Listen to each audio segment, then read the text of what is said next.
This is just a quick note before the review starts. You might hear some hiss and some nice system noise on the microphone. That's mostly an issue with my system, not an issue with the game. The game is still in beta and I got review code, and there was a few issues with setting the volume levels.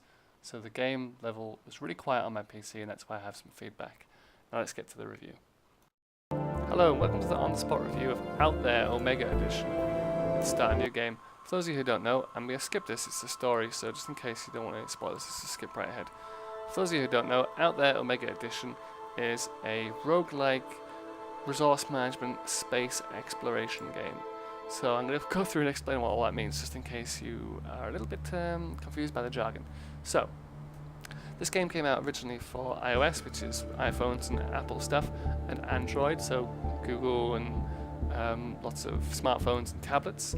And it's developed by a French studio called mi-clos Studios. They were kind enough to give me the review code, which is very nice, because now it's been updated, it's got new graphics, it's got new elements to it, so they've added a lot of stuff, and it's available now for iOS, Android, PC, Linux and Mac, so it's basically available everywhere.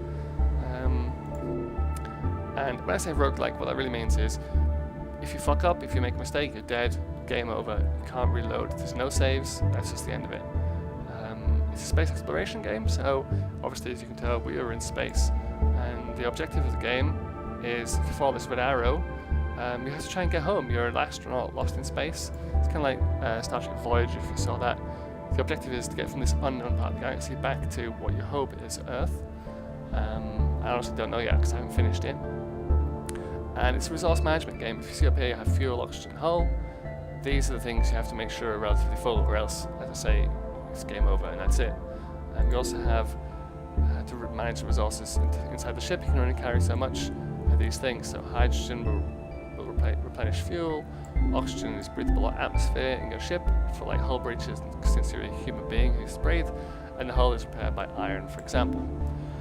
So you need to look after all these things at the top left, using the resources. You only have so much space, and you also have these things. These are technologies that you use to travel between the stars, for example, travel between planets, get more fuel, drill into rocky planets, etc. So you're managing all your resources, you're exploring the galaxy, and as you do so, every time you make a jump, for example, I'm going to move to a yellow dwarf star, which is going to cost 17 fuel, 6 oxygen. Every time you travel, get a little bit more of the story. This is randomly generated. So, for example, this guy's the astronaut that you play has found something deep inside the core of an iron-rich moon.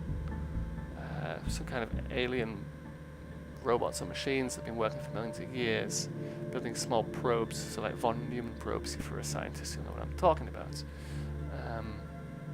Yeah, basically he or she's found some von Neumann probes. But they attacked, so he or she had to fall back. I've taken damage on my hull, boo-hoo. But I'm sure if I drill in this rocky planet, I'll find some iron, I can repair it. So, I hope that's been made abundantly clear. It's a space exploration game with no combat, with roguelike elements and resource management. It's similar to, if you played FTL, Fast and Light, imagine that with no combat. So, in terms of whether I'd recommend the game, it's fairly relaxing. If it wasn't for the fact that it's quite easy to fail and lose the game, it would be quite relaxing. It kind of reminds me of Banished, if you played Banished in that respect. I wouldn't necessarily recommend it for PC. It's not the kind of thing where you'd get a beer and sit around at the end of the day and have a white-hot thrill ride sitting on your PC playing games. But certainly on a tablet or a phone when you're on the bus, I would recommend it.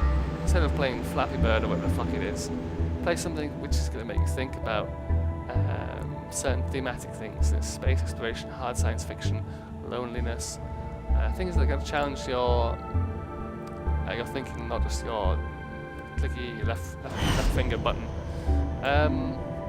So yeah, I would recommend it if you're in it for a decent price, but not for a white-hot thrill ride, more for a sort of sit and play, listen to a bit of music kind of game. So thank you for watching, and wish me luck out there. Cheers.